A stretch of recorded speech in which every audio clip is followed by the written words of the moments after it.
Moving on, a student at Kisiwa Technical Training Institute is fighting for her life in hospitals after she was allegedly stabbed in the institution's hostel. A man is reported to have entered the hostel and stabbed her on the back in unclear circumstances. More details in the county briefs.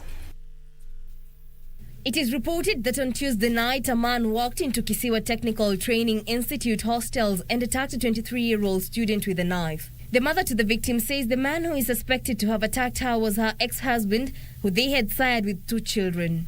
He is reported to have contacted her and expressed interest in paying her school fees at the institution. Doctors say she is currently in stable condition while the man is at large. Fika saa 2 ya usiku nikasikia kijana yangu mkubwa ananipigia simu ati mom, mume wa Audi ameenda shule ametunga Audi kisu. We examined her, then wheeled her to theater for the removal of the knife. The knife was removed, sutured, and then the patient was moved to the ward for further management up to now.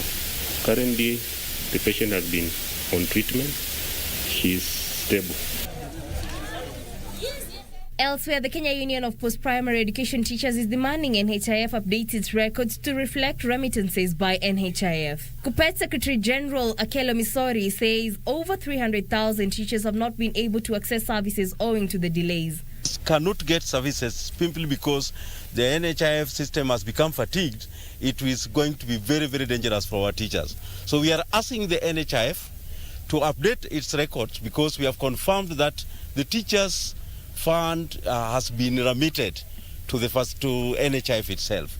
They should therefore expedite the process to ensure that all the facilities which benefit from NHIF funding because of capitation are updated so that the teachers do not suffer.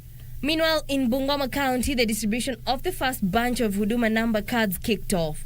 Bungoma County Commissioner Samuel Kimiti says the cards will make it easy for residents to access government services. And former Nairobi County Assembly Speaker Beatrice Elachi is calling on the government to put in place measures that will ensure follow-up on the welfare of children who have been incorporated into children's home. Elachi made the remarks while donating goodies to a children's home in Ngong as part of the Christmas festivities. Many children who are vulnerable right now, it's going to be a disaster one day to our country. And we need to rethink about it and ask ourselves, why do we have all this and what are we doing?